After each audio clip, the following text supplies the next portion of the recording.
Bom dia na paz do Senhor, querida e amada congregação, membresia do Jardim Amazonas. E hoje nós vamos realizar uma leitura bíblica que se encontra em Neemias, capítulo 2 e versículo 2, que nos diz assim: Por que você está triste? Você não está doente? Portanto, deve estar se sentindo infeliz. Amém. Nós vemos que nesse relato bíblico, Neemias talvez tenha sentido e vivido uma frustração muito grande quando ele recebeu a triste notícia levada por um dos seus irmãos. Eu acredito que na verdade ele se desesperou, porque afinal de contas Neemias não passava de um simples escravo, sem liberdade para agir ou até mesmo para ele transparecer seu desânimo e abatimento publicamente. Naquela época, era pena de morte se alguém demonstrasse tristeza diante do rei. Porém, contudo, entretanto, Neemias decidiu orar e a oração fez toda a diferença. Neemias orou fervorosamente e persistentemente durante 5 meses e com o coração trêmulo, ele decidiu confiar no nosso Deus poderoso. Nosso Deus que é capaz de favorecer seus filhos com milagres inacreditáveis.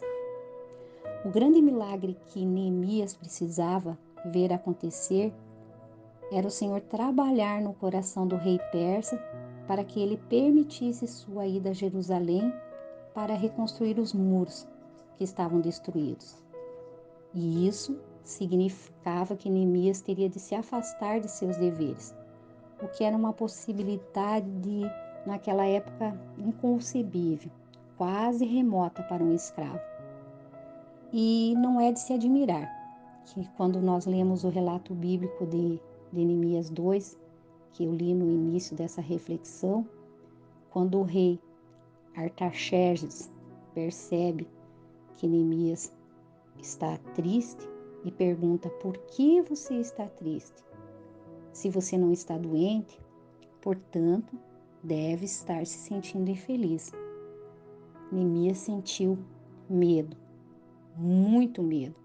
Ele sabia que ele não podia demonstrar no semblante a tristeza que ele sentia em seu interior.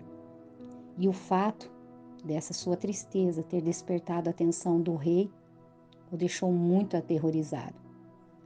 Contudo, Neemias se encheu de coragem e respondeu: que o rei viva para sempre. Como posso deixar de parecer triste quando a cidade onde os meus antepassados estão sepultados estão em ruínas e os seus portões estão queimados? Isso está contido no versículo 3 do capítulo 2. E nós vemos que o rei perguntou em seguida para Neemias: o que você quer? E Neemias primeiro ora ao nosso rei do céu e depois ele diz ao rei: se o Senhor está contente comigo e se quiser atender um pedido meu, deixa que eu vá para a terra de Judá a fim de reconstruir a cidade onde os meus antepassados estão sepultados. Aí o rei, tendo a rainha sentada ao seu lado, concordou com o seu pedido. E ele perguntou quanto tempo Neemias ficaria fora e quando ele voltaria. Nós vemos aqui um milagre surpreendente que tornou Neemias vencedor. O escravo que se sentia livre para ser escravo somente de Deus. Como a Bíblia nos relata, no instante em que o rei Artaxerxes permitiu que Neemias fosse, Neemias já tinha orado ao Senhor. Ele já tinha pedido a Deus direção, pedido graça. Eu fico me perguntando, se nós não deveríamos nos sentir desafiados, pelo espírito corajoso de Neemias, que mesmo sabendo das possíveis consequências que ele teria que enfrentar, ele confiou que Deus poderia lhe fazer um milagre. Neemias não somente recebeu permissão do rei para ir a Jerusalém, para reconstruir a cidade que estava em ruínas, e o rei permitiu que ele fosse e também ordenou que lhe dessem passes de segurança para serem apresentados aos governadores e também uma escolta de oficiais do exército e uma tropa de cavalaria para acompanhá-lo. Neemias também recebeu madeira para construir os portões da fortaleza que protegia o templo, as muralhas da cidade e a casa onde iria morar. Enfim, Neemias conseguiu muito mais do que imaginou quando começou a orar ao Senhor. Neemias explica em seu livro que esse milagre só foi possível por um motivo: Deus está comigo, no versículo 8. E nós sabemos, que realmente Neemias creu nas Escrituras. Ele creu naquilo que está escrito lá em Provérbios 21:11. Para o Senhor Deus, controlar a mente de um rei é tão fácil como dirigir a correnteza de um rio. Que lição maravilhosa que nós presenciamos com essa experiência de Neemias.